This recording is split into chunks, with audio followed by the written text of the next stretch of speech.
Hey guys, thanks for joining me for another installment of my podcast, Alisa On The Mic podcast with friends. I am super hyped that y'all decided to join me tonight. I have been looking forward to asking these questions. I feel a little outnumbered, but I feel like I can handle myself a little bit, so hopefully y'all go easy on me as I ask these questions. Don't shoot the messenger. I'm just the messenger, although I'm looking forward to some of these answers. So how y'all doing? We good. What's happening? Good.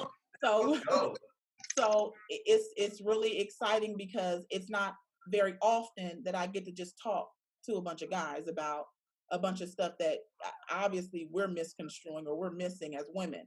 So it's nice to be able to have that conversation. I have about 10 questions. I don't know if we're going to get through them all, but one of the biggest questions that I had was, are men naturally monogamous, or is it a choice to be monogamous? Like, are you brought up being, taught that, I'm a one woman man? Is it a phase, or is it something that men can actually be?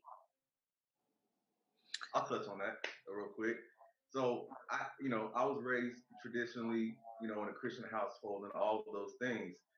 But, the older you get and you go through life, me personally, I don't think a man is naturally monogamous. I think a man can be monogamous for the right one. I think they can be disciplined enough to be monogamous, but I don't think a man in his most natural state is monogamous. Now, for men, I think a lot of times it's balancing. If we're speaking from a strictly physical standpoint, I think that men a lot of times will, for one, stay with one woman because balancing, a whole bunch of different people at one time can be a lot if people are not of the same mindset and are in a, polygamous culture and things of that nature.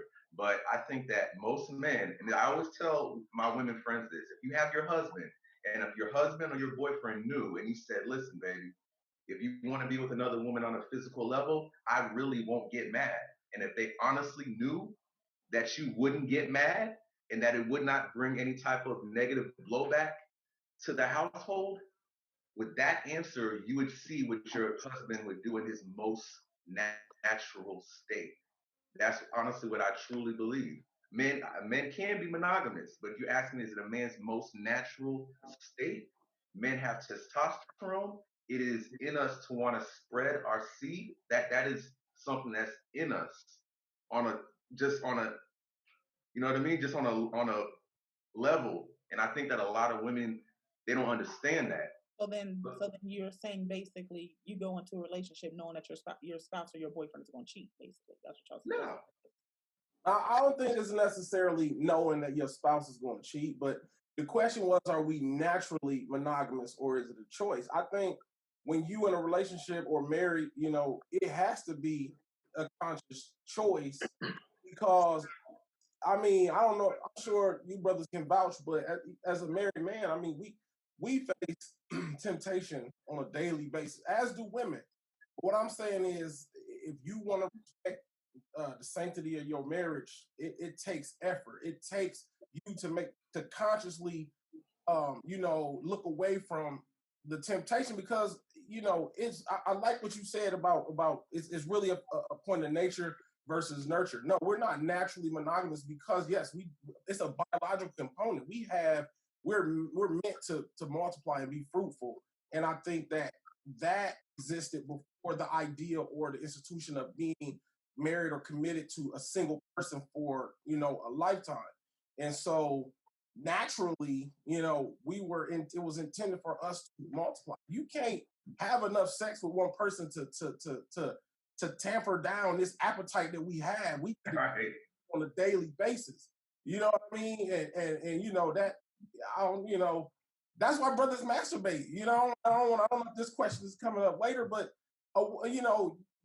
it's not physically possible to satisfy a natural sexual appetite of a man because we are constantly producing, seed, constant basis, and it got to be released. There's a biology. You can get sick. You can be in physical pain if you don't, unless it may be some brothers out there who's in marriages where the sex is not as healthy, your sexual relationship is not as healthy, you're not having sex as often as you need to for whatever, could be a number of reasons. But at the end of the day, you supplement that or you supplement that with masturbation because there's no ifs, ands, or buts about it. You got to get rid of the stuff. You know what I mean? Now, I can truly agree to what my brothers have said. And now, mind you, I've come across a few women, to where when you say fulfilling that need, now I'll be like, sister, wait a minute, hold on, baby, you gotta slow down. You gotta hold on. Wait a minute, I need some time to recuperate. You know what I'm saying? Like, hold on for a second. But yeah, as far as like being naturally monogamous, no, it's not something that we naturally do. It's something that we choose to do. Just simply because it's like they saying, like they say, hey, the man is it's all about physical with the man. You know what I'm saying? It's just like we see, like, especially in the days of social media, you got women posting so much stuff. You can see everything that everything they post. You like, God, trapping. Come on now. Trapping.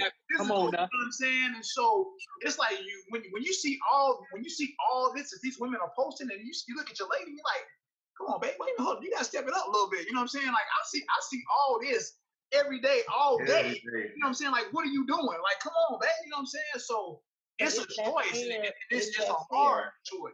Is that fair though, to have your wife or your girlfriend live up to a standard, you know what I mean, of a social media thing? Because not only do you have, okay, yeah, now I'm seeing apps where you can adjust your body shape, you can adjust, take all your blemishes away, you can do all that stuff. And then when you have somebody that's posting on Instagram who may, let's just say, that is your 24-hour gig. That is what you do. Your job is to make yourself look good.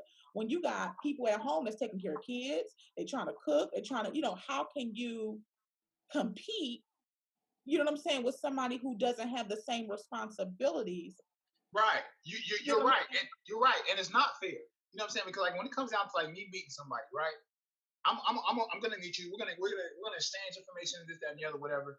And first of all, especially here in Atlanta, because you got so many people that's willing to change whatever it is that they got, you know what I'm saying, and go from he to she and all this other stuff, whatever. So I'm like, okay, wait a minute, hold on. Who are you? What's your name? What's your social media links? I'm going back, 10 years ago. I'm going back to like, what did you look like as a child? Were you a female as a child? Who were you? Who are you? If everything that you post has got filters, you're in makeup, I'm like, okay, wait a minute, that's not you. But see, I don't believe that you are. That's the thing about social media now, man. A lot of these chicks, they do not look anything like the pics that they're posting. You got fake, and I know these apps because there are people getting put on blast. And like, you know what? You use Facetune app. You know what? You use that Peach app. There's so many chicks that if you see them on Instagram, you like, oh my God, like she is like perfect. But then you'll see her in person and she look like Suzanne from down the street. Yeah. So you don't know what to believe nor fall for when it comes to the social media stuff. That's why I can't say that I will like compare my chick to this social media girl, but hell, because she may look even more regular than somebody that, you know what I'm saying, that I might have had interest in. You know, I feel like, man, when it comes to arousing the sexual instinct, our sexual response, the thought process, it don't go that deep. You know what I mean? Like if you see a chick on Snap or Instagram or whatever, at first sight, that first perception that you get is shoot straight to the loins. If it's, you know what I mean, if it looked like a duck, it walked like a duck, you don't, it takes another level of thinking to stop and say, hold on, that could be something else. She may not look like the picture she posted, this, that, and the third, but for us, it stops right there at the stimulus, as soon as you get that sight, because that vision, because we're not thinking, most men, I'm not gonna say all, but most men are not thinking further down the line, like, well, I could meet her and start a relationship. We think about sex, right? You know what I mean? And for us, it's just not that complicated. Women, y'all might have a little bit more psyche attached to y'all's crotch. You know what I'm saying? Yeah. We think more about, let me analyze this brother to see if he's a worthy, contender, to get these cookies. But us, we like, damn, first sight, we like, man, I would, woof. And that starts for us. So, and as soon as you get that arousal, hello, so. To go to piggyback to the question though, I don't think a man is naturally. When I was coming up, and I remember this being instilled in me when I was younger, my pops would say to me when I'm like 9, 10, get them draws, kid. Get them draws, son. That was instilled in me just growing up to not just have one woman. My pops just he just pounded at me, pounded at me, pounded at me. And then I had, you know what I'm saying, big cousins also that I saw these niggas doing this, that, and the third. Okay, he got this girl doing it. He got this girl doing that. You talking to one girl? Why?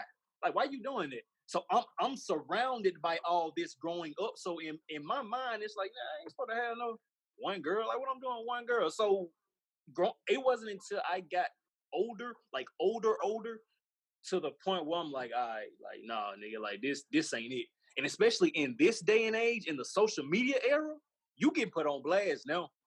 Anything. Like, I'm talking about you with a chick. Oh, let me take a picture. Oh, in the bed with so and so. Like, you're taking that chance of getting caught up now. You can't go to sleep around none of these chicks now, nigga. If you creeping, you better take everybody's phone at the door, or you better go home, cause you getting put on blast nowadays. So it's not worth it. It ain't worth it nowadays. It really ain't.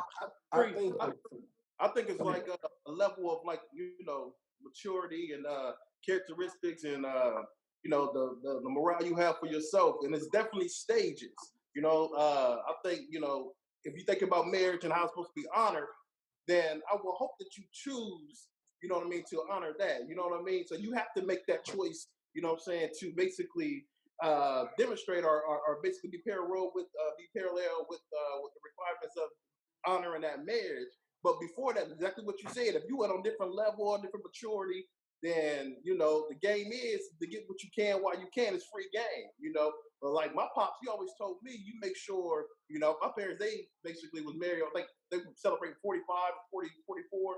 So my story was a little different. Cousins might have been like, yeah, get that, tell that, and a friend, But pops was like, nah, find the baddest one.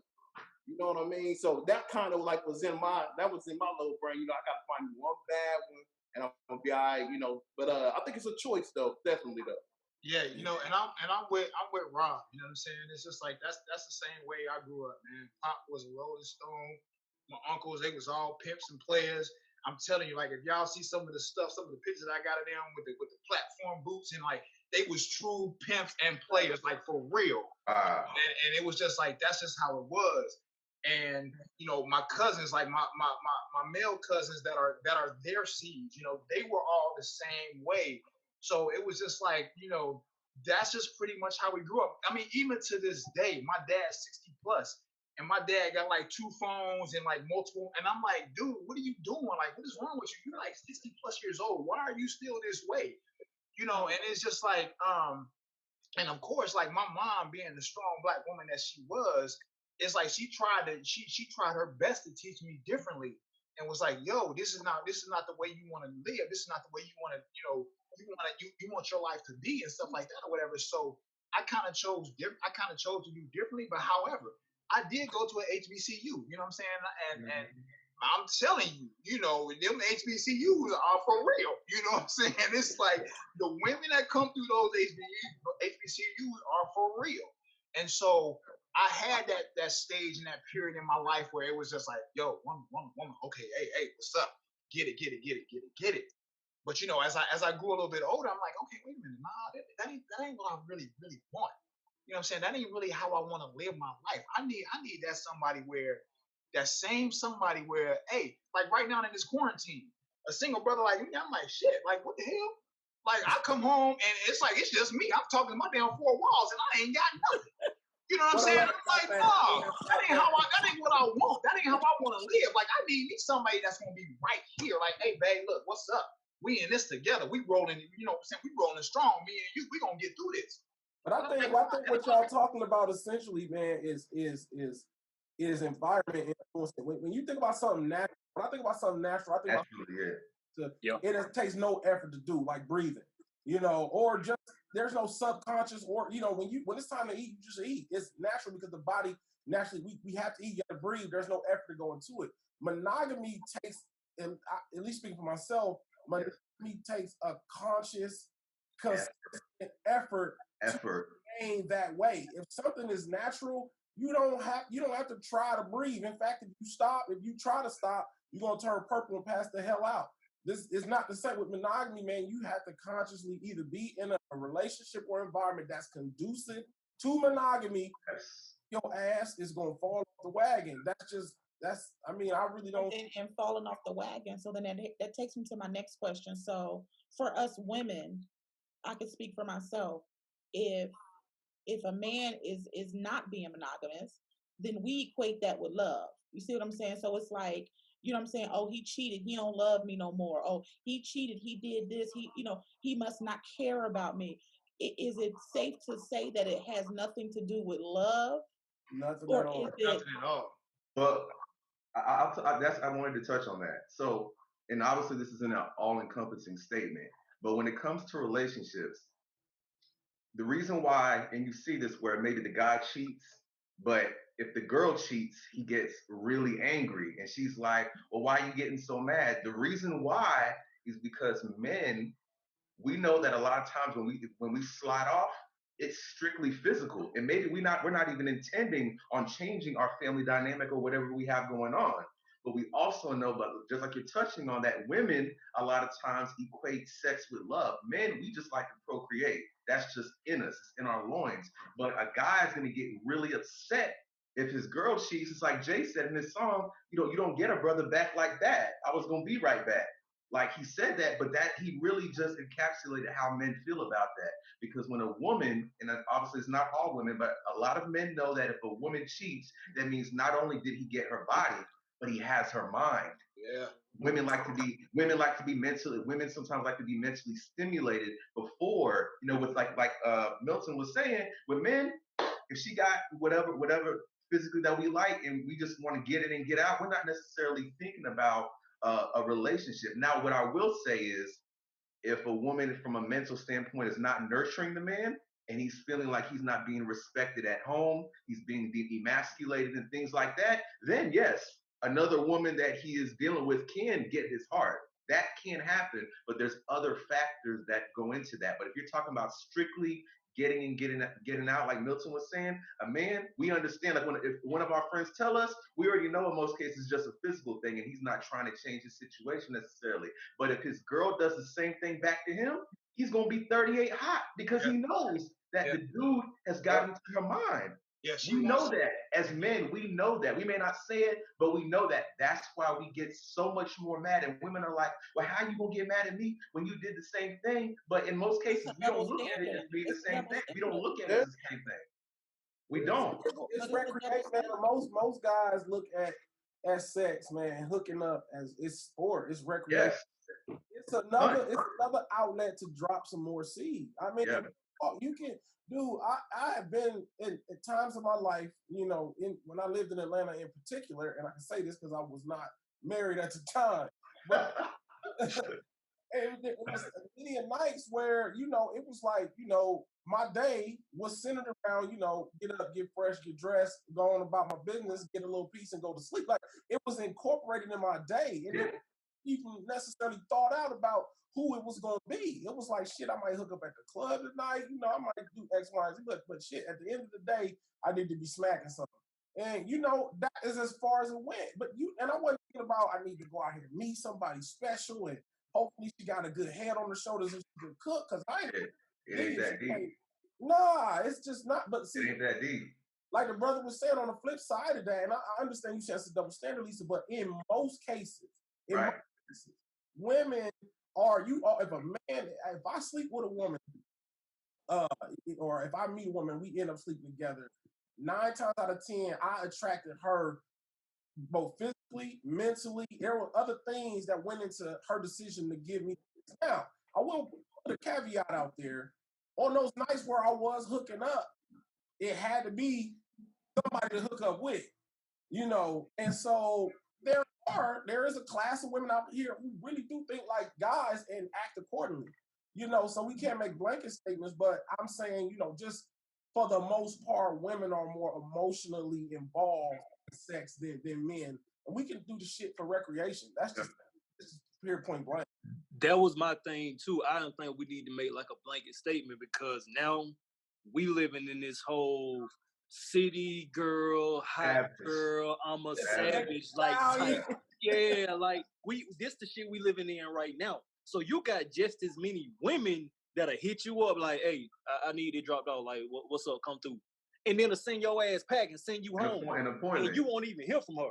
So it ain't just men that's doing that. It's plenty of women that feel the same way now, bro. Plenty. Absolutely. I guess for me it's hard to kind of wrap my brain. I'm still stuck on the double standard because I'm like, you know what I'm saying, to see a dude. I mean, and obviously everybody's clear on that. Everybody's shaking their head. I'm looking at everybody while everybody's talking.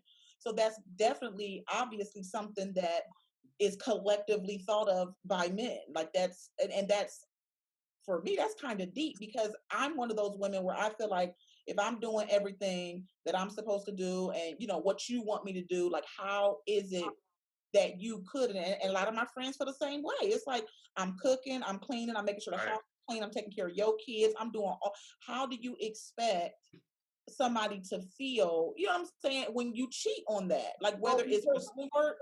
Because Lisa, you're gonna give that woman, if you are a man stepping out on your marriage and relationship, in our mind, this is how we rationalize this shit. That woman is designated to be put on the pedestal. Get the best of you. She's going to get, you're going to provide for her. You're going to give her, you're going to listen to her. You're going to be her best friend. But no other woman is going to get that from you. Right, exactly. It's about woman. Like, and I'm not saying this is right. I'm just telling you how guys think. Right. I'm like, what? Yeah. There is that woman, whether it be your wife, your girl, whatever, she is the one that we compartmentalize. This is how we rationalize our bullshit. We compartmentalize. This woman, nobody else is going to get what the effort, the time, all I give to her. Everybody else just getting dick. Like, that's it. You know what I'm saying? Period. And so that's how, and I understand what you said. For women, it's not like that. But I guess for us compartmentalizing that, it's like, okay, if I guess it goes back to looking at it like love. Because I think for a woman, and again, we will have a co-ed segment where we can all have this conversation together, because I don't think we as women get it. Like, you didn't explain this twice, and I'm still stuck. Like, like, how is this possible? You know what I'm saying? How can you? Yes, I get that you get the best. I get that you get put on a pedestal. I get that. But even you being my best friend, it's like the thought process for a woman is, if we supposed to be at a basic level friends, right? At a basic level, would you hurt your friend? The answer is no. It's simple. So then why would a guy go out and purposely, for whatever reason it is, why would they purposely hurt the one that they put on the pedestal and the one that they love? Like, it's about how disciplined. It's about how disciplined he can be to resist his nature. It's that women have to understand that. I said, you have to understand that your man is resisting his nature at some point. Like, I told my homegirl, I said, listen, if you think that your husband or your boyfriend has never looked at another woman and be like, man, I'd take her down. Like, you're not being realistic. I said, men are physical. Even if he doesn't do the look by when he sees a fat ass, if you are a woman and you think that your man has never seen another woman and be like, man, like, it just like Milton was saying, an isolated instance, like, I would take her down, like, I would hit that, you're not being realistic. You're kidding yourself. That's a man's nature to want to hunt. That's his nature. I'm not saying that he's going to act on that, but what you're saying comes down to how disciplined he is, controlling his environment when he's not around, not getting on that level, not, getting too close to the work wife and all these things. That's his discipline.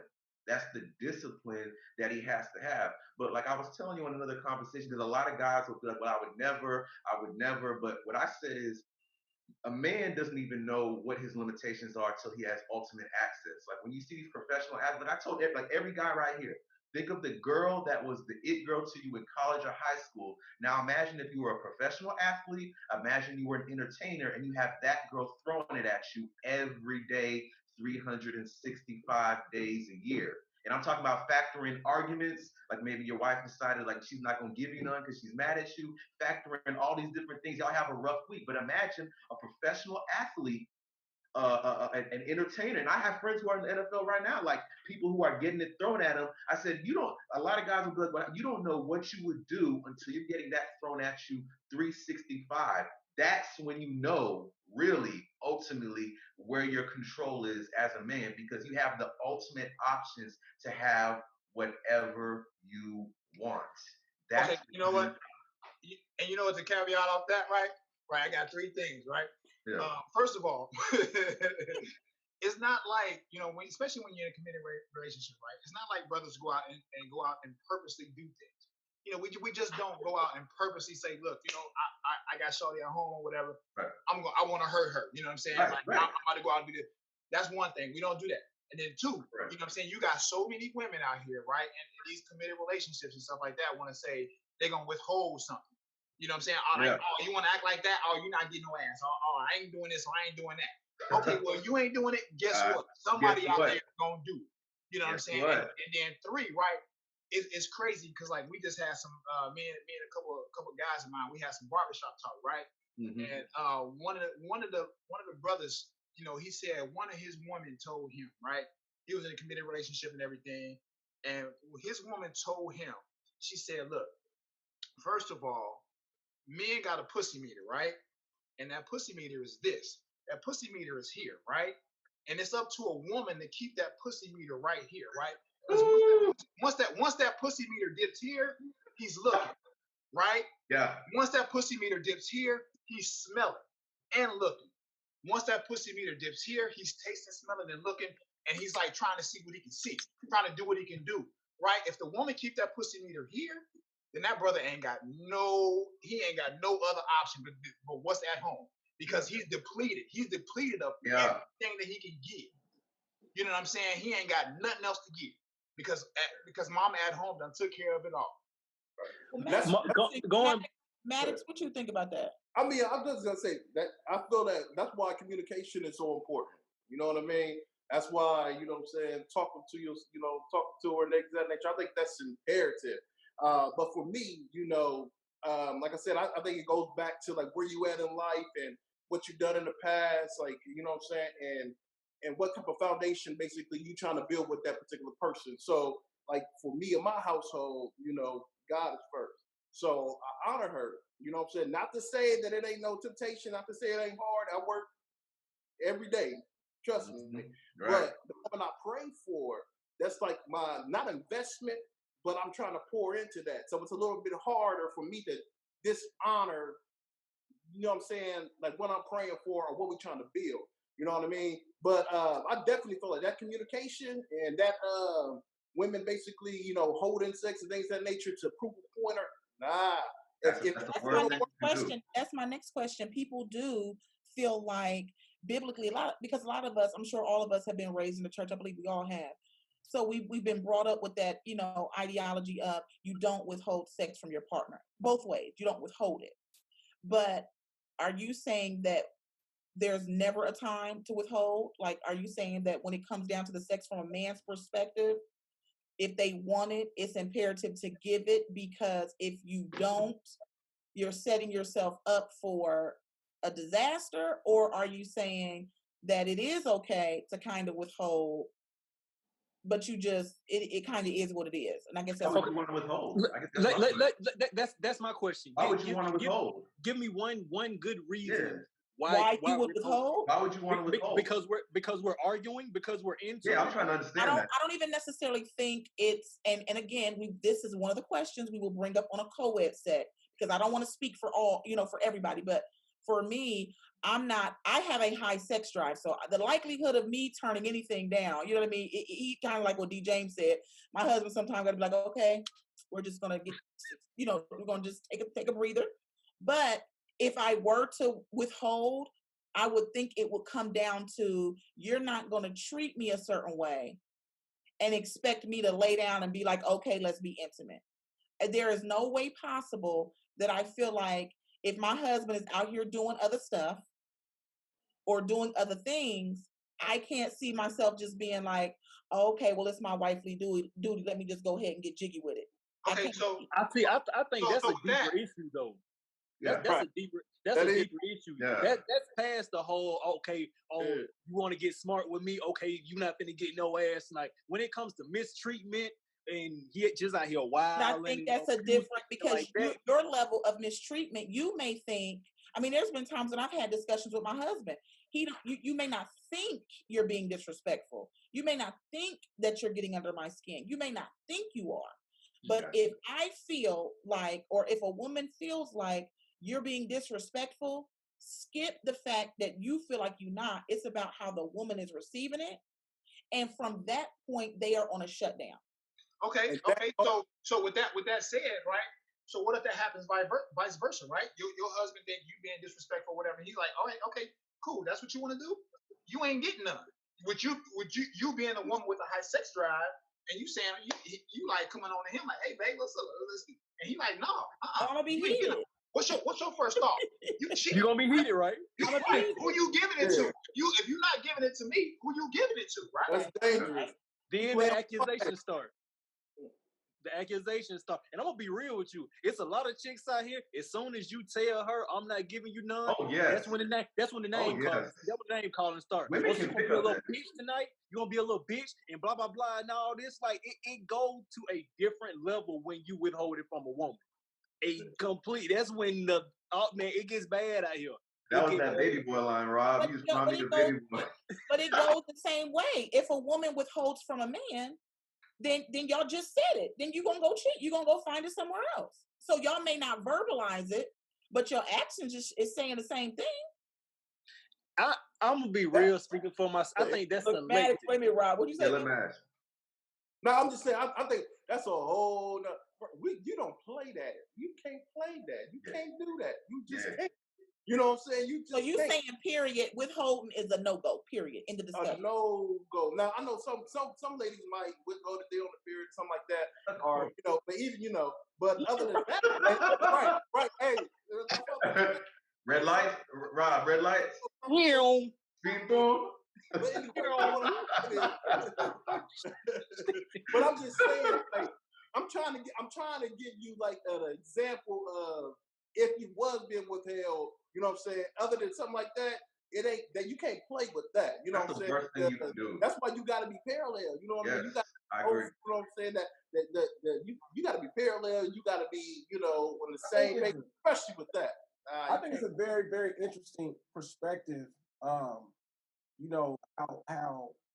How ideas change over time, because I guess I'd say in my parents' era, when there was, when gender roles were more pronounced and concrete, and that goes into my next question. And it was the household makeup was more or less geared towards the man providing and the woman taking care of the home.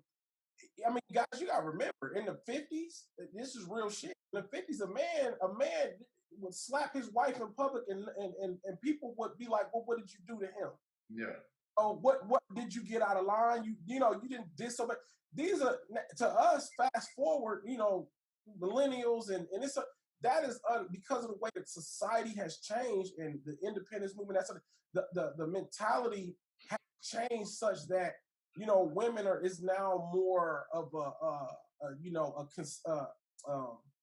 it's now more of a consensus that women have more rights over their body, which they do, of course they do. But that wasn't the sentiment 50 years ago. They have nowadays there was laws. Spousal rape is a thing. Yeah. I mean, that was unheard of. There was a time where that was unheard of. But man, how can you rape your wife? Yeah. And so I'm just pointing that out. It's interesting to see how brother Rob is saying you don't withhold sex, but it's interesting that he also, as he spoke about his dad and his parents, his upbringing was more rooted in that sort of tradition from what I can hear, and so it would make sense that his thoughts would be, well, that's just something you don't do, under the vows you do not withhold. Oh, you're talking about Marcus, not Rob. I'm sorry if I misspoke. Yeah. So but things have changed over time to where now it's not necessarily just cut and dry. Like if a woman say, "I'm not giving you sex," society says, She has every right to say that, and you can't do anything about it, even as her husband. You So know, the thing with this, go ahead. I think like that might be like, you know, as far as like the law, you know what I mean, as far as like what society says, but as far as like the household, like this one, we don't play that at all. You know what I mean? Not at all. Now, if I, you know what I'm saying, if I am trying to be like a righteous individual, no, you know what I'm saying, because temptation is crazy. But I honor you, I honor this union, I honor this marriage, then basically your temple is somewhat my temple. You know what I mean? So that right there, but you got to have a woman that's mature enough to also recognize that and also abide by that. You know what I mean? You can't have, I don't think it'll work if you have a lady basically that feels if like she can kind of like withhold that treasure. You know what I mean? Because it's for pleasure. I mean, it resolves issues. You can argue. You can. Yeah. I mean, that's a waymaker in this household. I was going to say it's a waymaker in this one too, because it's like, yo, because you can kind of, and I think it's a trick. It's a whole nother conversation, but you know, it's good that we have different people and different demographics. We got married, we got single, we got dating, we got not, because at the end of the day, you really can't play that game. You really, I mean see it happen, but I mean, you can, but it does open up a lot of stuff. It does. And when you withhold, so now that takes me to my next question. Look, he said I gotta get me a drink. So that takes me to my next question. So some people, I have friends, one is on here right now. When it comes down to the period, that's not that's something that I would think would be a deal breaker. It's like, okay, hold up, let me just kind of get through this little phase and then we can resume. But is that a reason to withhold? That's valid. I mean, that's valid. I mean, some people don't. But if she didn't want to, I wouldn't. I mean, I've never tripped on that. A lot of women don't want to, but you got some when their period comes on, that makes them want sex even more. Like if their sex drive was already at 100, it's gonna shoot that bitch to 1,000. That's true. We're not about to sit over here and act like we ain't all heard the phrase "put the towel down," my nigga. Come on. That's what I'm saying. Let's put this towel down. Let's get in the shower and do it. You know what I'm saying? Let's get in the shower. The water gonna stop the blood. Like that. But here's the thing, man. For that, but I'll be like, how many days? Where we at? We on day 4? Is it a heavy day? Is it a light day? You know? You light or you heavy? Or she, I'm stopping. Are you good? Look, you start. Yeah, you ain't lying. I mean, everybody ran a red light before. Yeah, but but that's just a testament to how connected you are with For sure. Go there with a woman, you know what I mean? That's a level of connectedness that a lot of things you do when you marry a woman or you take a woman, as your significant other and whatever manner you call it, man, you do things that you never would have thought, man. I mean, I graduated high school in 99, and let's be honest, man, in 99, bro, if you ate the box, you got clown. What do we say? Clown. You know what I'm saying? That's how I grew up. When I was in high school, I was pretty much the only dude that was like, yeah, I do this. Like, I'm doing this for my girl. Oh, you eating her? Oh, you eating nigga? You nasty. Ain't nobody doing that. Now, fast forward days later, niggas is like making statuses and shit. Proud. Yo. The same niggas that was in high school. Exactly. Yeah, that was a no-no. I came out in 01, so I feel you. I know exactly what you're talking about. No doubt. So now they say, I bet you can't do it like me. Yeah, exactly. But no, because niggas have graduated to the groceries now. So so let me tell you. So wait, since we went ahead and opened, I was gonna leave that to the end. But since we opened up Pandora's box, no pun intended. But we had y'all got me clutching, but I had to wear a necklace so I could clutch it. But no, we had a conversation on a previous podcast where I was always taken aback all the way because I didn't understand where it was going at first. Okay, and we went from Rob, and we were talking about how, eating a girl out was kind of like, that was the gross thing to do back then. And now we graduated to eating booty and anal, right? And to most people, that is something that is unheard of. You know what I'm saying? So my question at large is, with men, we know that sex is a huge part of the relationship, right? That is something that's pretty major. Like, if your girl doesn't do oral, or are those deal breakers? Are those prerequisites? Like, would you not consider that, you know what I'm saying, I don't know, would you just not consider her if she wasn't the freaky girl? Like, if she was just a regular, whatever, is that a no-go? Or do you require someone who is sexually appeasing at a certain level? Well, see, here's my thing, right? Because I done ran into a couple females, right? Before you, like, when you talking, or before you start talking to them, whatever, they wanted to. Hold on. First of all, females talk about men that do this. You got so many women that do the same thing. They talk about, oh, I need to have sex, this many amount of days a week. I'm a freak. I do this, I do that, or whatever. But then, like, you get them in the bed, and it's like, what the fuck? Like, wait a minute, you just laying there, like, this what you giving? You done talk all that mess, and this is what you giving? Like, man, get up out of here, man. You know what I'm saying? And this was one of your questions when it comes to you saying faking orgasm. Yeah, I done faked a couple, because, like, yo, this is trash. I'm getting up out of here. You know what I'm saying? And so if this is what you are and this is what you're doing, then, like, nah, man, like, I ain't got time for this. Oh my God. If you that dude, listen, if you love a woman, you fall in love with a woman, you get with a woman, meet or whatever. If she is checking the whole, a lot of us we check boxes, especially women. And I feel like if you end up with a woman, or you go there with a woman who maybe is lacking a little bit in the sexual department, she's not as freaky as you used to, or she don't do all the things that you have come to like, I think you at least you have a duty to at least try to open her up before you sure. Literally. You know what I'm saying? Open though. She has to be open. Open her up. No, real talk. If you that, and honestly, if you that dude, man, if your mouthpiece is strong enough to make her feel comfortable enough to at least give it a try with you, then you doing what you. But if you don't invest, if you don't put forth the effort to try to make her what you would like her to be in the bedroom, you can't just call deal. You can't just wave a white flag, call deal breaker. Oh, you're right. You're right. You can't do that. I mean, you can, but you're not justified in doing that. I mean, if you really care about a woman, it's your job. That's like if you bought a fucking ass car, but you like it got an engine and a transmission to get you from point A to point B. But you know what? I need something nicer. If you can't afford it, or that's just what you have at your disposal, then what you want? You keep it clean. Maybe you get some rims.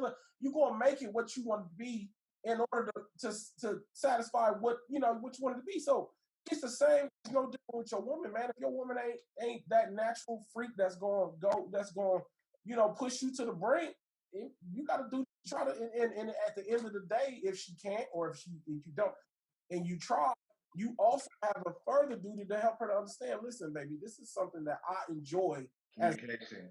So how do you feel about it? I know you're uncomfortable. This makes you uncomfortable, but as your partner, I really like this, and I don't see, sex into perpetuity without it. I can't imagine, going the rest of my life married to who won't do it. So what is your response? That's where the communication comes in. Right. The thing about that is it's vice versa, right? You know what I'm saying? Like you said, it's communication on both parts, because you got to take into consideration, right, where your partner came from. And like what she's giving you, it was probably bomb to somebody else. You know what I'm saying? And so like now with you on a whole nother freak level, it's like you're looking at her like, what is this? Like you thought this was it? Like I'm on a whole nother freak level than what that last dude was on, or what that last female was on, or whatever. So it's like, wait a minute, hold on, let's talk. Let's we gotta communicate about this thing and like try to come to a happy medium, so to speak. You know what I'm saying? And I can relate to this because I've been through this personally, and it comes down to communication. And if she tells you, like you just said, DJames, oh, I'm not used to this because in my last relationship, he didn't do this, or in that relationship, I didn't get this. Okay, so let's talk about it. Okay, I like this. I like that. And like my dog said, you do have to invest in her. You give those attempts. You try. You try. You keep going. You coach her. It's all about coaching. Baby, I like this. So, I mean, let's try this. She down for it. You coach her. But it also comes a point of time to where it's like, all right, it's been a year. We're still going through this. Like, why is this still an issue? It gets frustrating. Because I say that because I got to a point, I didn't mean to interrupt, but I just wanted to say this while it was fresh in my mind, so forgive me. But I had to check, it was a point in time where I had to check myself and understand that my level of freakiness was superficial because my idea of sex was shaped by pornography. You know, as a young man, I got into I found my first nudie book, you know what I'm saying? Before I was 10 years old. And so my idea of sex was tainted, of what real sex is has been tainted ever since. So in the porno phase, like most men, we're looking at individuals having sex in a relatively unrealistic manner, you know, but it starts to shape how it manifests in us. You know, you get a chick and you done damn near drove her head through the headboard because that's what you say, yeah. You know, that's how you do it. And yeah, you lucky if she likes it. But if your woman has not been exposed to that, she like, well, you trying to coach me to do these things that you like in the bedroom, and I'm open, I'm willing, you know, to try it, but you just a little bit like that's not regular sex. You know what I'm saying? And I'm gonna also tell you too, it's bad when if you come from a situation to where it was super, because I'm a nasty old bitch. Like I am. I'm a nasty old bitch. I am. If you come from a situation to where it was everything like that you wanted physically, like sexually, it was just that, and then you get in a situation now and it's just like, okay, like it's like a setback. It's a setback. Now it's shit that starts going through your mind. Your mind starts wondering because you're so used to this nasty sex over here, and now you're getting to this, and it's like, what are we doing? Like, it would be a deal breaker. It would have to be a deal breaker. It's not a deal breaker until if we've had this talk, we've communicated. You're telling me you're gonna try. Yeah, you're telling me you're gonna try and everything, but you don't try. Yeah. Then it starts to become an issue. And if we're still having this issue like a year and a half, 2 years later, 3 years later, whatever, now it's like, all right, like what's up? What do you do if she falls short after a good faith effort? Run it by me again. What would you do if she falls short after making a good faith effort to give you the kind of sex that you need? We can keep trying. There's nothing wrong with trying because I know that if you say you haven't had such and such and now you're with me, I'm nasty as hell, but you was just with this nigga and he was vanilla as hell, then I understand that. So I'm willing to work with you. But what pisses me off is that if you tell me I'm going to work with you, but you don't. Now I feel like you lying to me. Now you're making a fool out of me. How do you gauge a person's effort? You see what I'm saying? Because if she's saying she's trying, she got to at least pass out once. She got at least what? You said she got at least pass out once. You weren't playing, Marcus, because Yo. But yeah, so after you've given that good effort, which is what Z was saying, like you trying. You know what I'm saying? Because a lot of times I don't think men understand who like that nasty, freaky, you know, I'm gonna pound you, I'm gonna be dominant, I'm gonna flip you over you know, that's like Z said, that is not natural every day. I mean, that might be like a special occasion type sex. You know what I'm saying? But to get that every day, you would literally bust somebody's back out. You know what I'm saying? If you're trying to please somebody in a way that's not, you know what I'm saying, really, the body wasn't made for all of that. You know what I'm saying? So how do you then say, okay, you know what, it's been a year, you done tried it. Just like, for instance, like anal. There's, in my mind, do not even ask me that. In my mind. You know what I mean? Like, my brain can't even fathom it. So even to try, I'm like at a 0 at trying. Like, I'm done. I'm shut all the way off. You see what I'm saying? And that's fine. That's fine if you're in a situation where your partner, if he's ambivalent about it anyway. He's like, you know, I don't really give a damn no way about that. That ain't my bag. I just used it as an example though, because you know what I'm saying? Just if you got everything else and you just don't want to try that, or you don't want to, you know what I'm saying? How do you reconcile that? How do you see? I'm just, my bad, guys. I just want to say, like, to me, effort means a lot. Like, a guy can tell when a woman, like, to me, the best women are the ones, like, you can tell when a woman is getting off just by pleasing you. Like you ain't even got to her yet. But a woman who gets off on pleasing you, like, when you, and a man can tell, it's not like, let me go ahead and give him some head. But like, when a woman, when you can tell, like, your partner genuinely gets off on pleasing you, to me, I'm just gonna speak for myself. To me, that's like, I'm not gonna say that's gonna be like a deal breaker. If I know without a doubt that I can tell, like, yo, this chick, she really enjoyed pleasing a nigga. Like, to me, like, we can work. Like, if you see the effort and you can see someone really is getting off on pleasing you, like, to me, that's, you know, we'll be all right. Like, for me personally. I think it also comes down to, don't tell me, like, I think DJames said something about this. Don't talk this big game stuff and then we get in the bed and now all of that shit's just out the window. Like, don't text my phone saying, okay, babe, like, I'm ready to swing around the ceiling fan and, you know what I'm saying, I'm ready to hang off the balcony and all this. Then we get in the bedroom. It's like, okay, what happened? Like, what's going on? Like, you set the expectation bar here for no reason when you know that wasn't the life that you were about. You didn't have to say that shit. You didn't. But now you set my expectations for here.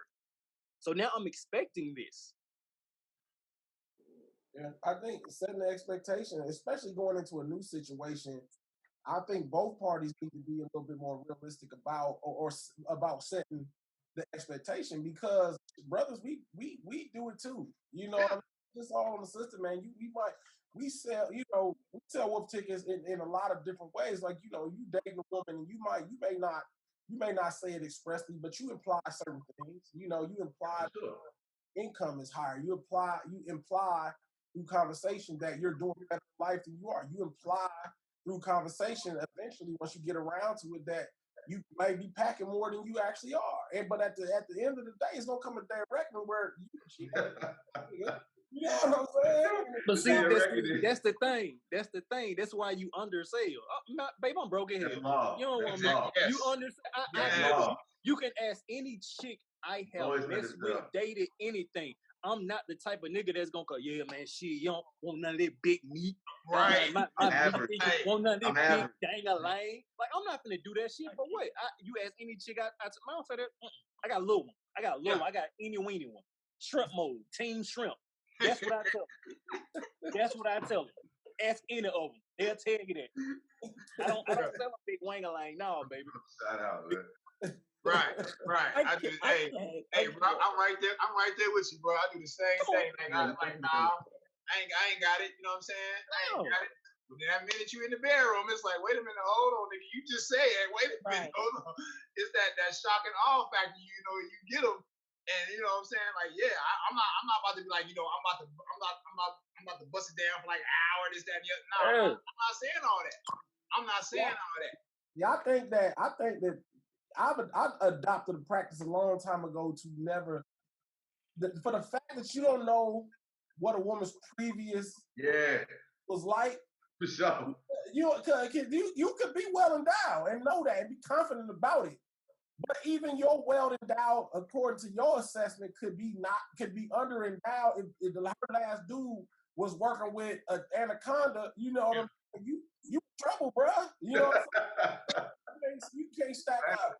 So, you know, I say, you know, in my history of dating, man, I try to always, like, not necessarily undersell, but steer clear. Let her find out, because curiosity ultimately is direct path to the bedroom anyway. You know what I mean? Yeah. Much before you even get to that point, you might say something, inadvertently that'd be like, man, I'm good. She might, you know what I'm saying? So less is more in that situation. So then my question then becomes, is just moving to another segment of it. If, for instance, another question that a girl had was, if a man cannot stay erect during sex, is that an issue on her? Are you not attracted? Are you smashing somebody else? What does that kind of relate to? Loaded ass question. Question loaded. That's situational as a mother. It sounds medical. You said That's an option, yeah. Yeah. How much hand? I mean, if you young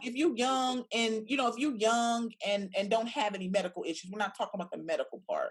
We're talking about just in general, like if you know what I'm saying, if you're trying to, have sex with your husband or your boyfriend or whoever you're in a relationship with and you can't perform, does that mean you have already had that release and was cheating?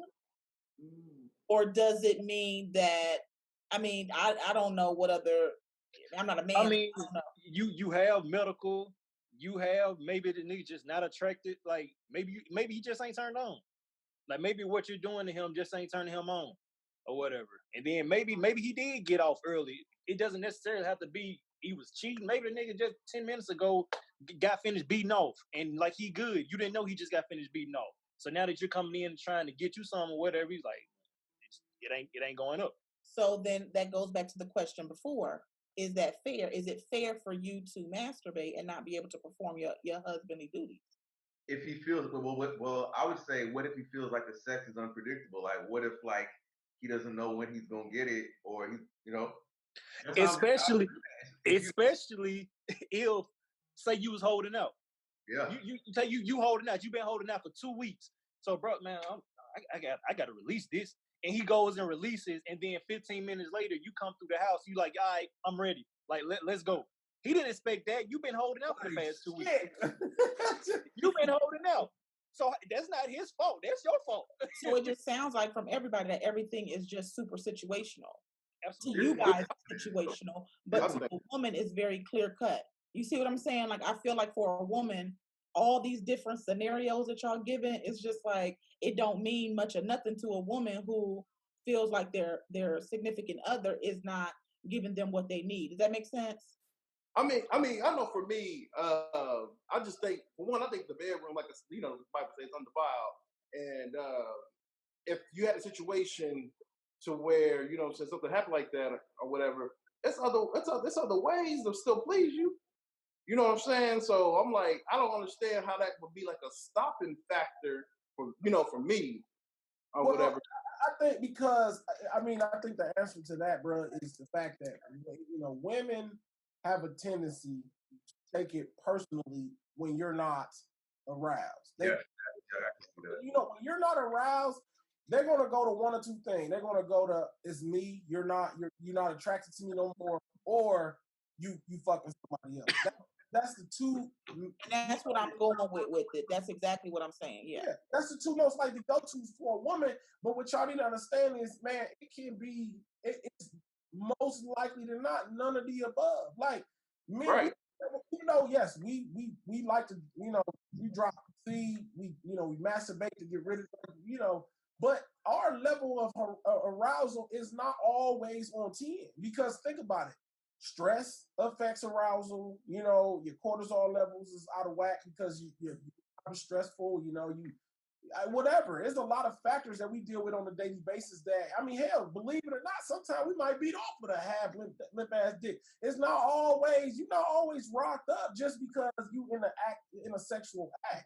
And so on that one-off chance where, I don't know if you've established a pattern or whatever of him not being erect while y'all having intercourse, it may be a little deeper. But I know, I've been in situations where it's just that we, 90% of the time we get at it, all systems go. The one time that I might, go a little soft or whatever, you stop me looking at me like something wrong or I done did something or whatever. And it's like, that's not the case, because guess what?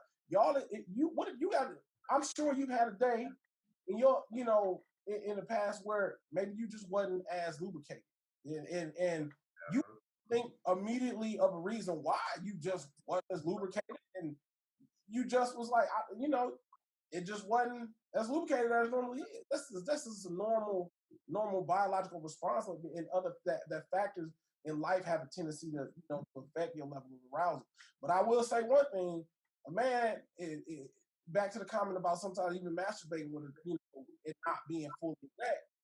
To answer the previous question, we gonna get it out one way or the other. It usually, I don't know a lot of men who go more than a day, 2 days max without some sort of release. And so, if you got a woman at home who's providing that release for you, sometimes you're just not gonna get the grade A. You ain't gonna get it.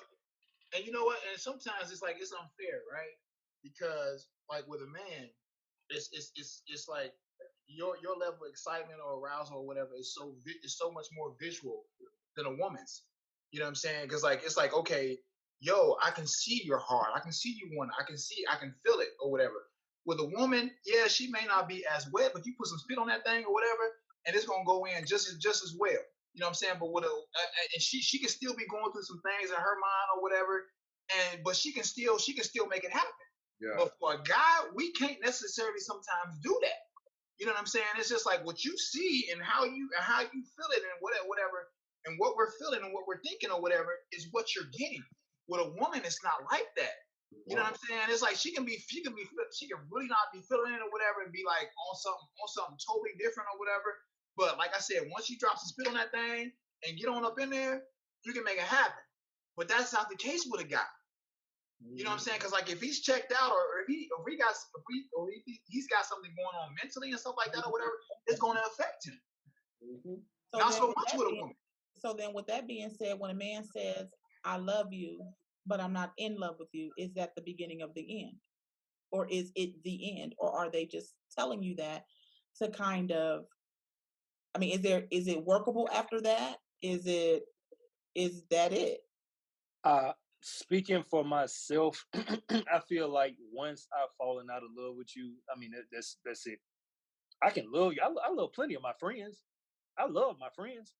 But if I'm in love with you, that's different. Once I fall out of love with you, once I've gotten to a place where I've fallen out of love with you like completely, I don't understand like why I need to stay in the situation, why we need to still be together. Okay. That's just me. That's just me. For the married man. The married man, if you got to a point where you fell out of love, is that it? Nah, married, I think it can be a challenge, but being married, I feel like I choose to be in love. Like, I walk, the walk. Like I choose to be in love. Now there can be like different differences, growing, and you might have different differences and things of that nature where you might find yourself, like not loving the person as much as you thought that you did or something like that. But then again, you can fall in love again a lot. To me, fall in love like different period of times or periodically throughout the relationship as well. So falling out of love, I can't really say because I haven't experienced that, but I definitely can relate to maybe having like a situation or just troubles, issues, or things of that nature where you can kind of be affected, but completely falling out. Nah, you push through that. It's a commitment.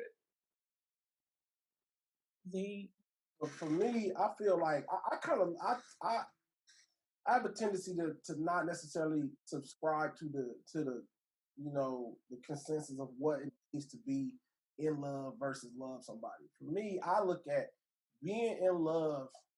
Being in love is a fragile thing. You can fall in and out of love very quickly, or you can meet someone and within a certain amount of time, you can feel like I'm in love with this person. But that mindset, because all being in love is a mindset. How enamored with this person am I? How infatuated with this individual am I right now? But when you transition, so let's talk about that in marriage. You meet a person, you're in love with them. You're in that fragile state of enamored, infatuation, blah, blah, blah. But for me, when I transition into full-blown love, for my wife, I am in the period of love, whereby my wife is now a part of who I am. She is a family member. If our relationship fizzled and we, for whatever reason, were apart, I would still, my love for her is concrete. It's not going anywhere. You know, barring any unforeseen, extenuating circumstances. But in general terms, once I love you as a human being, as a person, you become someone who is near and dear to me. Love is everlasting. In love is a concept. It's a mindset that is very, very volatile. You can be in and out of love. That really doesn't mean shit. The point you want to be is with a person, especially someone who you're married to, is to be able to say, you know what, I love you unconditionally. What the fuck is in love? I love you unconditionally. I will do anything and everything for you for as long as we shall be together. That's where, to me, that's where I strive to be. I don't, not this fictitious, ideology of in love, because people, that's just another way to assess. If you use that as a barometer in a relationship, you get to a point you can say, I don't think I'm in love with her anymore. That just undermines the idea. It kind of, it's almost like a cop out. You just know that's a mindset, and your mind can change. You can do like y'all was saying earlier about, we could be having the biggest blowout fight, and then we can connect through sex at the end of the night, and everything will be okay. So I don't get hung up in the volatileness, the volatile state of being in love or out of love. It's like once we have crossed over into the condition where I have undying love for you, that's what it is for me. But I think it's a good question though, because if it was something that wasn't basically like challenging, or something that was just like bottom line, once you married, you in love, you sticking through it, then divorce rate and things of that nature basically wouldn't be as high. So at the bottom line for me, it's still a commitment, a choice to be in love. There's plenty of people that I know that said, hey, we grew apart. When we first, came together as one, basically, she was sexually, she had that, you know what I'm saying? I see her and it's not there no more. You know what I'm saying? So, I mean, you can work through it, but you have to choose to work through that. You know what I mean? It's still a commitment. I still got to wake up and choose to love you every day, choose to work through it. You know what I mean? But, I mean, some people, I think that approach where you look at it as, it ain't no divorce, it is what it is. We're gonna work through it no matter what. I mean, that's dope, but realistically, that takes some strength, that takes some prayer. You know what I'm saying? That takes some commitment. But if you're willing to do that, then you can get to where, you know what I'm saying, my man said, it ain't a factor. It is what it is. It's the essence of what you are. But I think it's just like, that's a choice, and maturity. I think that Black women, and I know we don't, I don't want to categorize Black women, but I know the conversation has been, a lot of times Black women are too strong. Black women are too independent. Black women are emasculating.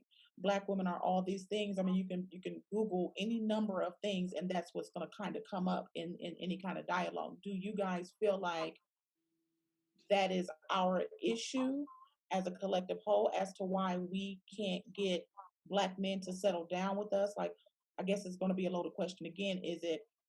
Why does it take you guys so long to commit? Why does it seem like it's sometimes easier for you guys to date outside the race than it is to date, a sister? Because there's plenty of us out here to date. There is plenty of us. It's not enough of you guys, but it's plenty of us. So what makes the decision to choose one and fight it out with that one? I guess I'm talking to the single ones, because the married ones obviously have already picked their queens. But what makes it difficult for a man to commit to a Black woman, and what is that issue? Yeah, well, there's a couple misconceptions that I think that people have to take into account. For one, the majority of Black men actually marry Black women. Like, the majority of married Black men actually marry Black women. It's like over 80%.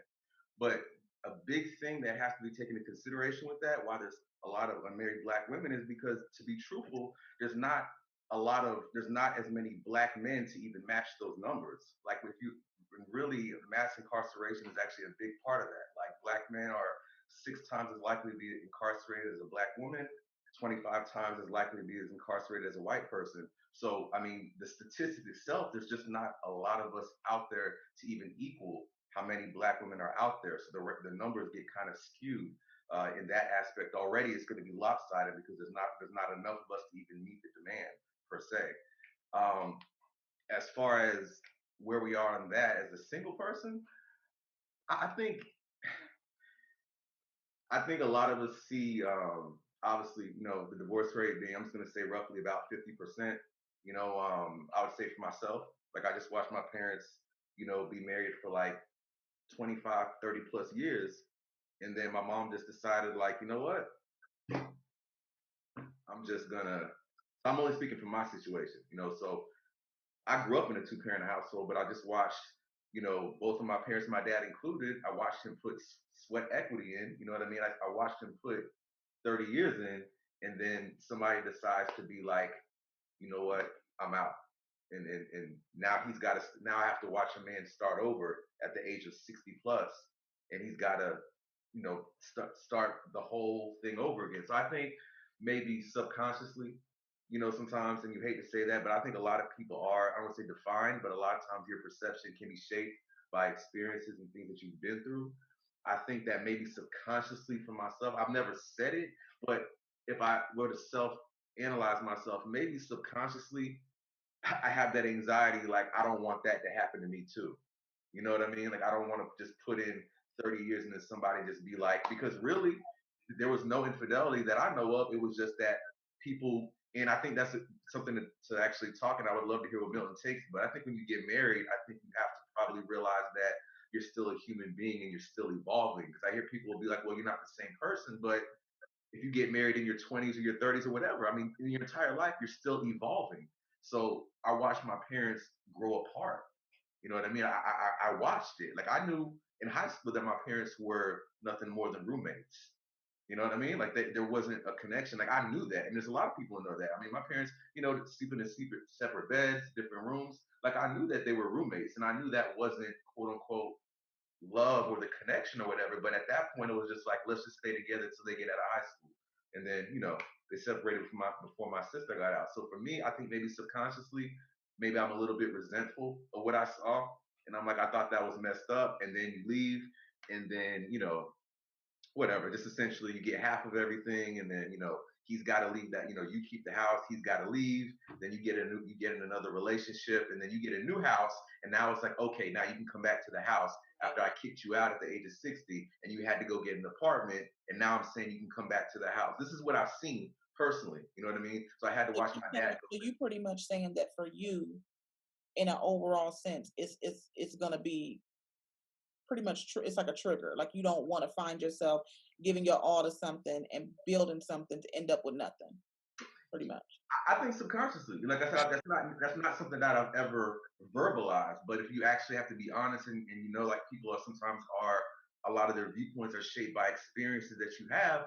I think maybe subconsciously, like, I feel like I would have to get, like, Cupid would have to, like, slap me with the pimp hand for me to really just be like, you know what? I would have to feel super, super solid, because I watched somebody put 35 plus years, do it the right way, Christian household, and then boom, it's just like, hey, I want more out of life, and I'm just a different person. I'm out. And it's like, whoa, wait, what? You know what I mean? Because he was blindsided by it. And, what about you, D? Okay, say the question again. So it was a whole loaded thing. So I guess my question is, what is it about us, or what is the situation? Why won't Black men commit? Why won't they commit? Okay, for me personally, right? I am really looking for that Black woman that I can commit to, right? I really am. I've been divorced for over 10 years or whatever. So I would really like to find that Black woman. But, like, here's the thing, right? And it's crazy that Black women understand, whether they want to say it or not, black women are a commodity, right? And they've been a commodity since the days of slavery. You know what I'm saying? You had these white slave owners or whatever wanting to take the black women or whatever for what they had because they were so beautiful, because they had this, because they had that over their slave, you know what I'm saying, their wives and stuff like that or whatever. You know what I'm saying? They wanted them, they were nurturers. These women were nurturers. These women had, you know, beautiful bodies, beautiful features, and this, that, and the other, and they still have it today. Right? You know what I'm saying? You even have all these white women wanting to get injections, wanting to get fillers, wanting to be like the black woman. Yeah, the black woman wants the white woman hair or whatever, but still the black woman is a commodity. The black woman is special, and she knows that. So therefore, the black women plays just as many games as anybody because they know how valuable they are. So therefore, if you don't amount or you don't mean to cut you off, but I don't think all black women know that. I don't think they know that. And I think that's why they do the stuff that they do. I don't believe that. I do not believe that. Mm-mm. I don't think we know. So like, if I may chime, no way.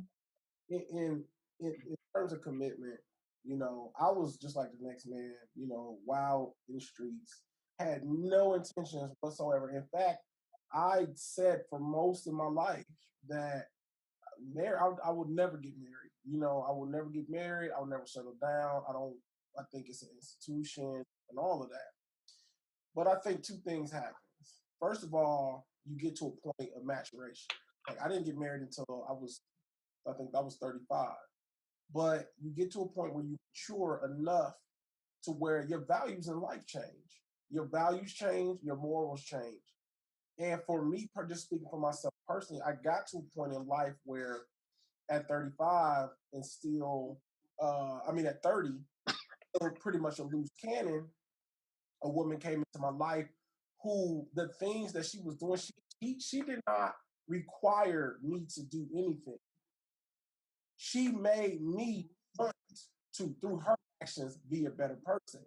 And her ability to bring out the best in me is what made me imprint, was what made me latch on, because I had the God blessed me with the foresight and the understanding that, wow, being with this woman is bringing the best out of me.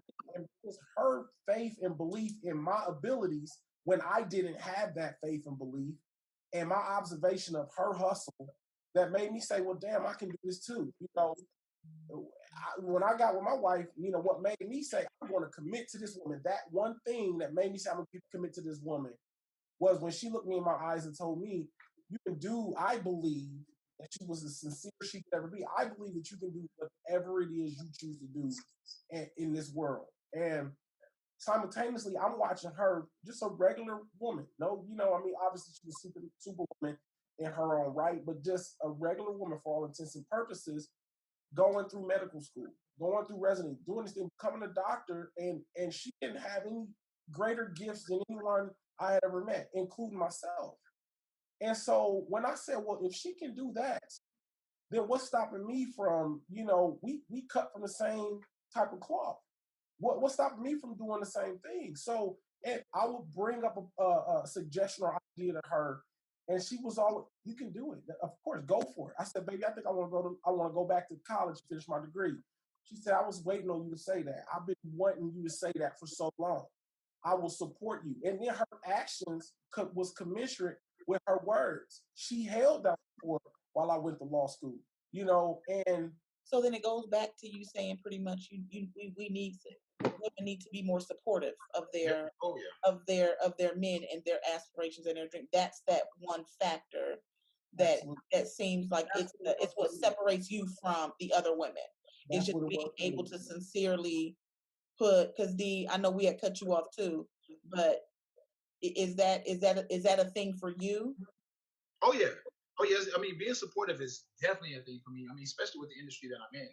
You know, being supportive and then being able to know your value as a woman. You know what I'm saying? Because you got so many, I've dealt with women, right? And I'll tell them, you know, all day long, baby, you're beautiful, baby, you got this, baby, you got that, baby, you got that. And then I'll in turn their response would be, I don't even know why you're with me. You know, you can have this person, you can have that person, And that's what and I I'm was saying this, about I'm that. And earlier. it's just like, That's what I'm saying. They don't know. but I'm They telling don't you, know. I'm telling you, baby, But you're it's good and for me. it goes back to what you said. It's that D, you just said we've been a commodity since back in slavery time, right? Yeah. So you Like, figure, recognize your value, like it's we weren't. And again, this is going to be another conversation we're going to have in a co-ed, because I'm telling you, we don't. When you're beat down and when you're talked down about, because depending on where you're getting a woman, you got colorism you're dealing with, you got your shape you're dealing with, you don't know what people have dealt with before they get to you. So even though you're trying to put them on that pedestal and you're trying to let them know, like, baby, you got it, you all I need. They've heard that so much before, and it fell on deaf actions, that sometimes even the prettiest woman, and me, you both know, even sometimes the prettiest women have the biggest insecurities. Sure. Yeah. Because a lot of time their body, even back in slave days, it wasn't their mind they were after, it was their body. They just wanted their assets. So a lot of time we as women focus on making sure the asset is okay that we lack here. We lack the common sense, we lack the confidence, we lack a lot of that stuff. You know what I'm saying? So then as a man, you got to come in and tear down all those defenses, deal with all the walls. You know what I'm saying? And that's where I think a lot of times the emasculation comes in, where women just spew things because it's coming from a hurt place. It's coming from something, that they experienced prior to you. You know what I mean? But I think women are a lot more tolerable of men and their shenanigans than you guys are of us and ours. And I don't want to make a blanket statement, but that's. I got a point. I think that my personal opinion, I think that most men do want a black woman, a beautiful black woman. I feel as if like again, it boils down to a level of maturity, like the man was saying, and where you at in life. I feel as if like what's appealing to like a guy at that particular time, if they're immature, is a reflection of themselves. If someone likes to basically like kick it, or out clubbing, drinking, and blah blah blah. They want somebody cool enough, you know what I'm saying, to be able to be there with them, be their friend or whatever, and kind of basically be parallel with that particular level of festivities. And I believe that, knowing our sisters is a little bit stronger, they can't get away with that. You know what I'm saying? With most of our sisters, we want one, but at the particular time, we can't get away with that at the maturity level. But I think when you level up, you know what I mean, and you're ready to settle down, and the different qualifications and the different characteristics of a black woman is what you want. You know what I'm saying? I think it just takes a level of maturity to be able to, you know what I'm saying, know what you want and be able to handle what you have. Because to me, it's like someone can get by with, and I don't want to sound like you can just get by with mistreating any woman besides a black woman, but what I mean. You know what I'm saying? I just think it's a little bit. You got to take that into consideration too. But at the end of the day, I think we do want you. I think most of my brothers, most of my boys, we want a beautiful black woman. Well, then I guess a man wants a woman. Sometimes you have a class of men out there who want a more docile. If you're an alpha male, and this is kind of a natural thing. Sometimes men seek out women who are more docile intentionally, and it's harder to find a docile black woman because black women tend to be, even like Lisa. I agree with you. A lot of times, though a woman may not know her worth, just by sheer virtue of her blackness and growing up in a black household, in a black community, you develop a level of strength and character whereby you're just not going to be taken up to a certain degree. So if a man is the type of man who wants a more docile woman who is going to be subservient and that sort of thing, sometimes it's a little easier to go to the lighter persuasion because they are more likely, not making blanket statements, but they are more likely to fall in line or abide by, and be that docile figure that the man is seeking. So, but that's just one factor, that could help to give insight into why men are more likely to settle, like ask the question about race and why we venture to the other side and why we don't commit. Sometimes we are fear of committing to someone that we can't necessarily control. Mm-hmm. Now that was loaded. I mean, that was that was kind of loaded. So it comes down to being able to be, because I think women nowadays, because we're so independent, because we have our own, because we have all those things, we don't necessarily have to depend on anybody else. So then there becomes a level of, like what you were saying earlier, 50 years ago wasn't even the issue. You know what I'm saying? If somebody cheated, you wasn't going nowhere because you couldn't afford to. You know what I mean? It wasn't a situation where it was like, oh, I got my own money, bet I split this down the middle and I'm out. So I think sometimes I would have to agree we're too strong and not submissive enough, and not submissive like you can walk over me, but we just don't know how to let down our guard enough to let somebody else take charge and lead. We want to co-lead, and I think biblically, the man has to lead. It just ain't gonna work no other way. If he don't lead, we got a problem. Because if I start leading, he may be all right with it for a minute, but then it's gonna come a situation where it's like, you trying to tell me what to do, you doing too much, you treating me like a kid, now I'm your mama. You know, it goes in so many different other ways. So I totally agree with that statement. Yeah, and in this this day and age of the independent woman, you know what I'm saying, like that just makes it even harder, because you got these women that be like, I done did this and I got this, I done did this for me, I done did, this, that, and the other, this, that, and the third, or whatever for me, and I can do this and I can do that. But you have so many women that don't want to realize, or don't even want to fess up to the fact that they need a man, or they want a man. Like, yo, baby, look, okay, I get what you're saying, but at the end of the day, you want to be held at night just like we want to hold somebody at night. You want that brother, you know what I'm saying, that's gonna be strong, where you can hold on to his arms, you can cry to his shoulder, and this, that, and the other. But no, you want to be so damn hard, and you want to be so damn independent that you want to act like you don't want nobody, or you don't need nobody. But yeah, in the back of your mind, yeah, you do. Yeah, you do want that brother. You do want that strong brother where you can go into his arms and be like, damn, baby, I done had a hard day. Or baby, can you hold me? Can you hug me? Like I just need, I just need that bit of comfort. But you got these women that it's like, they're like I said, they're like so independent that they want to act like. I just don't think they know how. They don't know how, because you and again, I'm not speaking for all women, but I just think women don't know how to be okay with letting you know that we need you. Because a lot of brothers lack.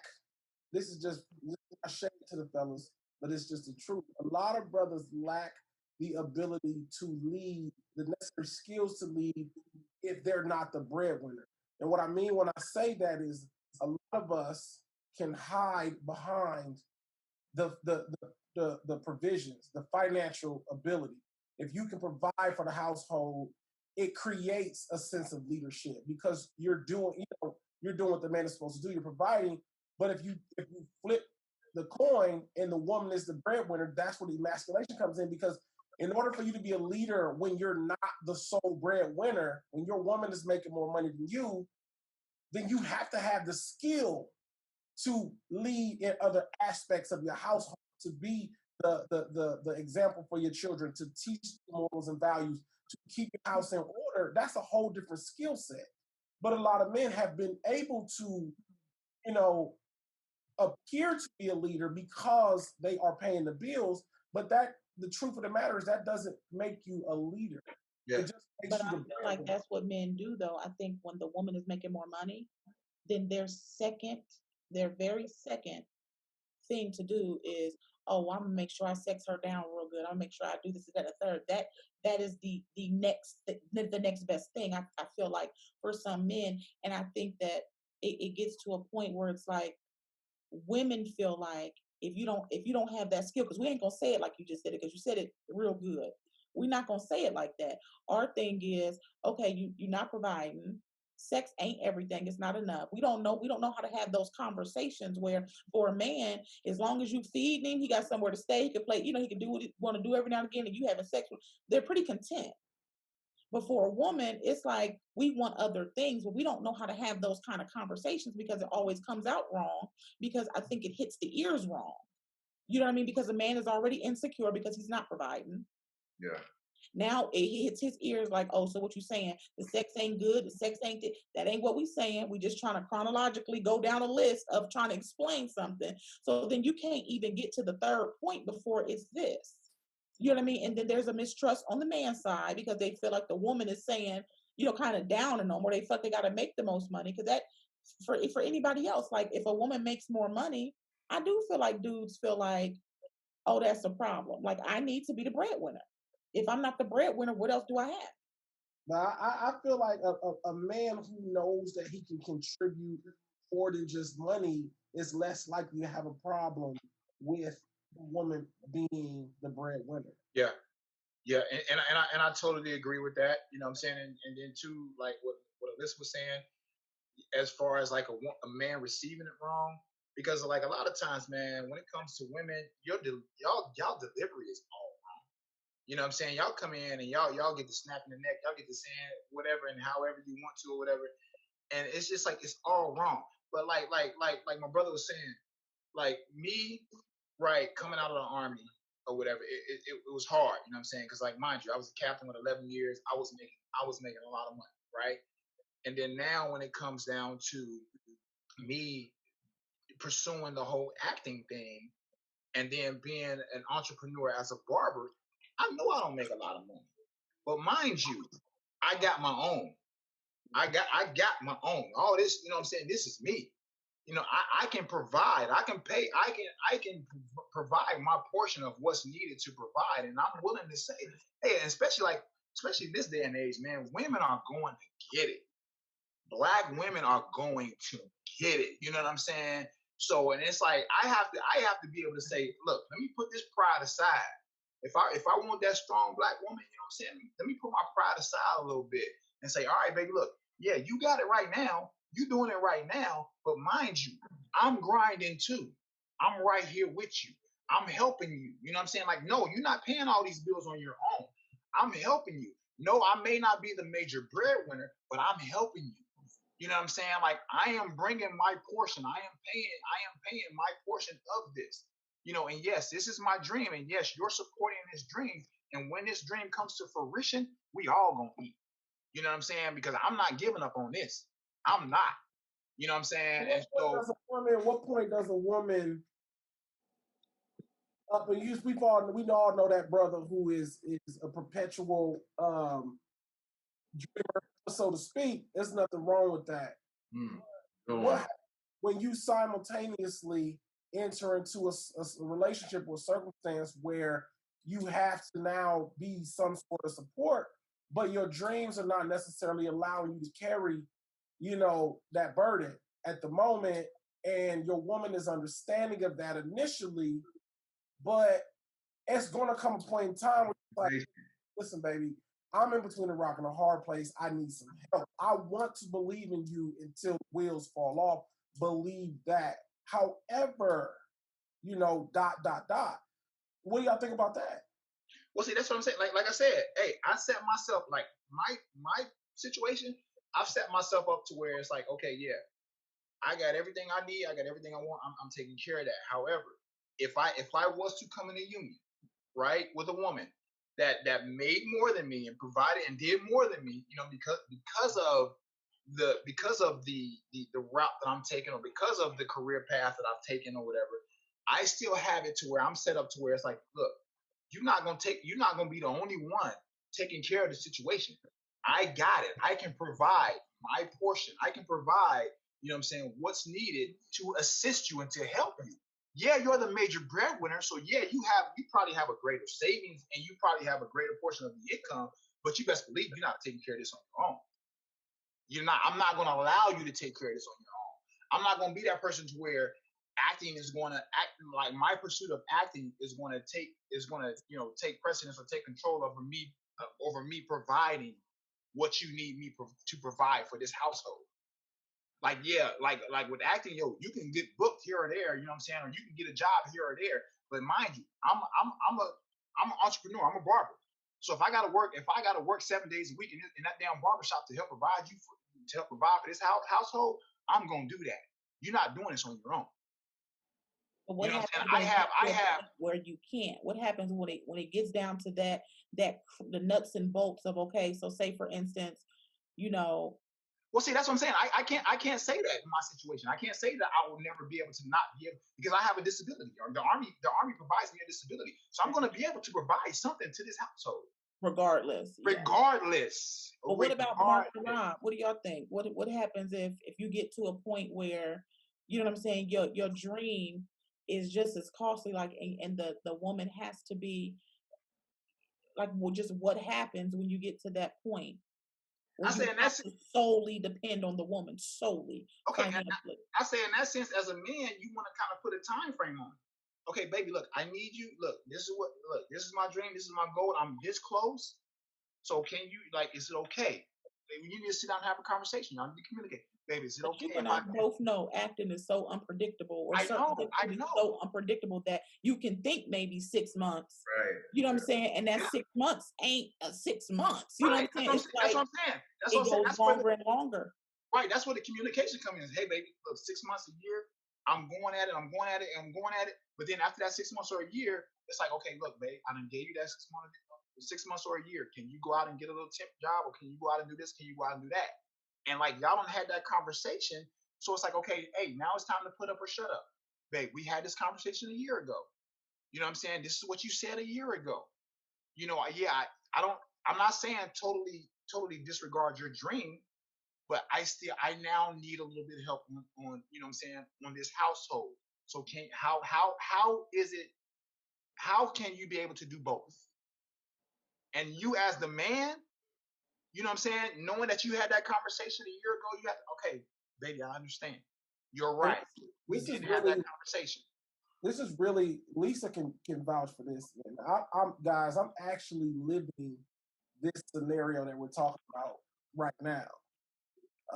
You know, when I met Lisa, she had been, and me and her connected in college, and I was writing. I had dreams, all, you know, similar paths, and that's what made me and her link.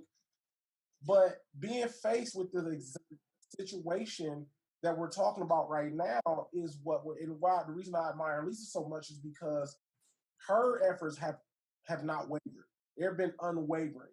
Me, I took the route because I did have a household to provide for, or I did have a woman who was solely providing, but kind of still wanting to support, waiting in the wing for me to kick in. And it got to a point where I just was like, you know, it's too much pressure on me to continue to go headstrong, head first towards my dreams of wanting to be a writer, and you know, and just allow my wife to support me in that way, even though she 99% sure I can say she would have done it, you know. And even if I was still out here writing scripts and trying to option them and all that thing, it's still not landed one, you know, not been successful, she would have still rode for me. But as a man, in the way that I built, I'll be honest with y'all, I went to law school just for that. I had no interest in practicing law. I went to law school just for that because it was that much pressure for me as a man to be a contributor. I didn't want her to ever have to or be able to look at me and say, I held you down and you didn't reciprocate. You didn't do anything. And, you know, it's a very, I don't know if there's an answer or even very difficult. It's just insight as to how much pressure it can be on a dreamer to, you know, to produce. I think women feel the same way because as most of y'all know, you know, I had a conversation with my husband last year, and it had got to a point with my dream where something had to give. Something had to give. I could not work anymore and pursue my dream. It had got to that point. And like Z said, we've been in each other's lives since we were teenagers. This has been my dream for years. So I had to look at my husband and say, look, I need to quit my job, cut off all my income, bring in no income. This is where we are. This is what I need to do. You see what I'm saying? I also feel at times like maybe I should go back to work. I don't want him. And this is a woman. Now, if we're talking about traditional roles, he should go out and provide for the house. He should go out and make the money. And I shouldn't feel no ways about it that I'm at home taking care of the house. But as a woman, we've been psychologically conditioned that we have to have our own. Right. So sitting back and allowing my husband to lead in a financial way, that's scary for me. Has he failed? Absolutely not. And I still sometimes be like, oh, maybe I should just go out and make a little something. You know what I'm saying? Like maybe I should do, and not saying that my dream is not bringing in money, because it is. But when you're used to a certain level of income, you want it right then, the same way it was. You don't want to go backwards. So I think sometimes women feel the same way you guys feel. Like we don't want to be a burden either. We don't want to, you know what I'm saying? Yeah, but see, even too, in your situation, your husband sees the effort because you still get out here and you Uber. Yeah. You still get out here and Uber. You still bring something to the house. And that's the same way I was saying. Yeah, I'm gonna get out here and barber, or I'm gonna get out here and use my disability. I'm gonna get out here and use something and bring something to the house. Yeah, baby, I understand you are the breadwinner right now, and yeah, I am pursuing a dream. But you're not about to sit up here and say you're doing this all by yourself. Right. I got it. Well, with that being said, guys, we have reached our time. We will have a part 2. We will come back and divulge in these other questions. I think we hit a lot of them, and I enjoyed the conversation. I have a lot of insight. I'm gonna go back and watch it and take notes. Is what I'm gonna do, and and figure out. You know what I'm saying? So for those watching, please stay tuned for the next installment of Men Speak. We will bring that to you momentarily, but until then, you guys, it's been real. Thank y'all for coming on the show. I hope y'all enjoyed it as much as I've enjoyed y'all. And we will see you guys next time. Fellas.